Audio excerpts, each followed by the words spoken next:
welcome back. As you can see, the chicken wire structure that I talked about in one of the other videos. What I want to remind you about today is to make sure that you've got your sizing right.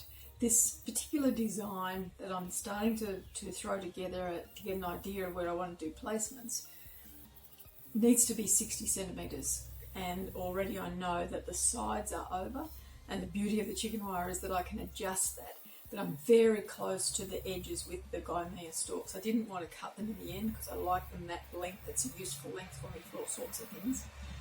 So I'm going to have to move around because I've got the 60 centimetre square. I can work on the diagonal and get a little bit more depth and a little bit more leeway that way. So I'm going to play around with it. But the thing that you've got to have in your work bag, in your handbag, wherever it is a tape measure, so that you know and you can check and you can adjust, because the worst thing about doing all of this work is to be down pointed or to be disqualified, so not according to schedule if you are out of size.